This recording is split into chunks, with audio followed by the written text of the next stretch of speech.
have the honor to call His Excellency President Eritrea Afwerki, the President of the State of Eritrea.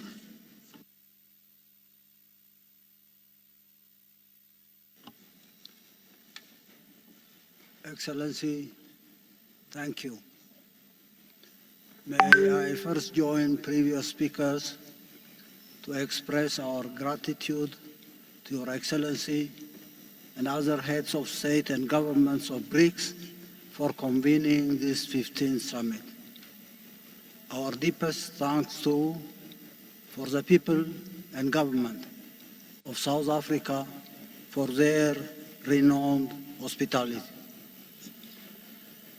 This meeting is taking place at a critical time when our global community is at a veritable crossroads. The flaws and deficits of the prevailing global governance architecture, whose defining features are dysfunctional, non-inclusive, and unfair rules and regulations, are too evident to merit emphasis.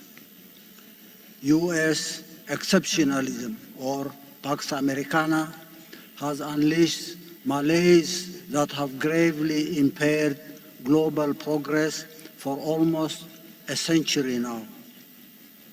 Bipolarity, ushered in after the end of the Second World War, and attempts to impose unipolarity in its sequel in the past 30 years have resulted in endless spiral of conflicts and perpetual instability. Opportunities for global progress, meaningful participation between nations and peoples based on inherent commonality of interests and aspirations, social harmony within societies that depend on fair access to and distribution of the national pie have been squandered. This, in spite of mankind's exponential technological progress in the last 2 centuries, a capability which could have changed the quality of life for all humanity if it were seen, indeed as it should, in purely ethical terms, as a common public good. And at this 11th hour, the principal advocates and proponents of hegemony are pushing our global village to the brink of unprecedented disaster. The tendency for unbridled escalation of the war in Ukraine, led by the United States and NATO, is fraught with consequences that are ghastly to contemplate.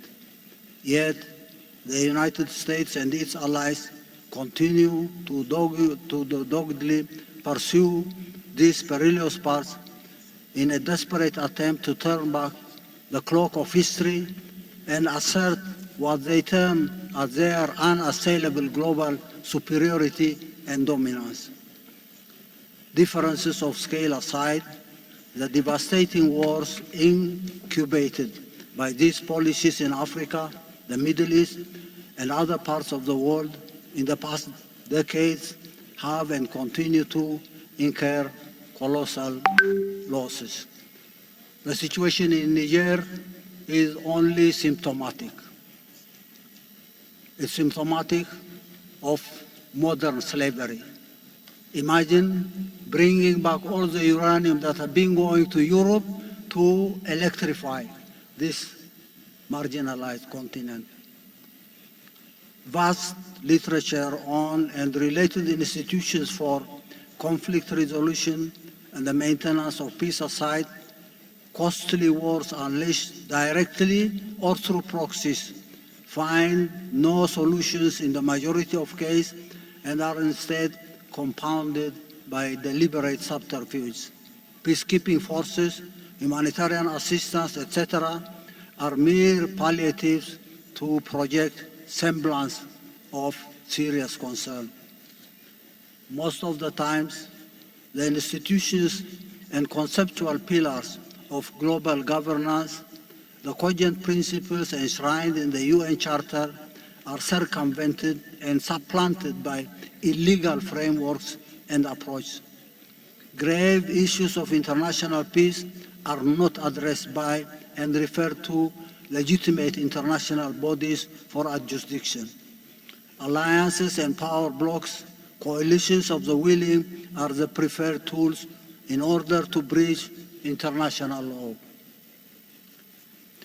Illegal and unilateral sanctions, weaponization of US-dominated financial, economic, and judicial institutions, as well as other punitive instruments in their toolbox, are routinely invoked to punish those who do not toe the line.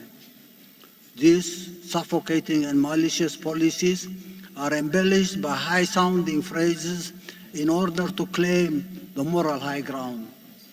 They are also propagated extensively through their wide and subversive media outlets. But for all their efforts, these misguided and reckless policies have and continue to endanger or engender robust and growing popular resistance in all corners of the world.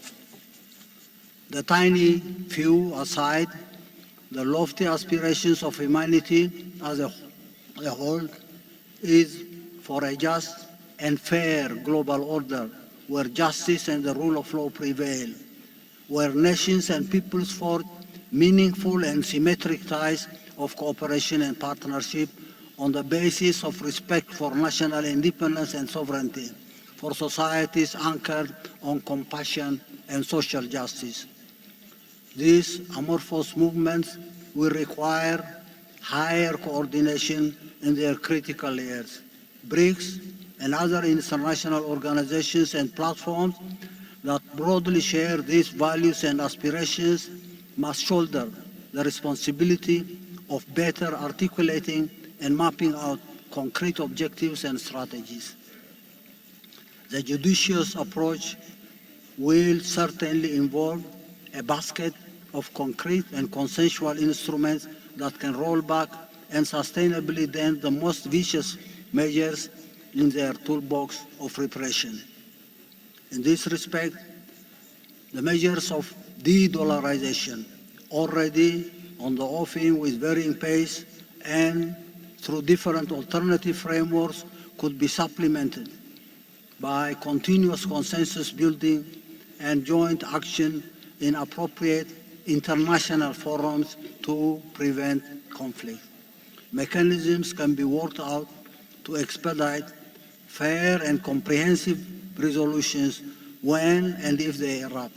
Similarly, the opportunities for coordinated and effective action may be explored to rectify systemic weaponization of judicial and other instruments that they have developed for ulterior ends and that are not in consonance with international law and the Charter of the United Nations. I thank you.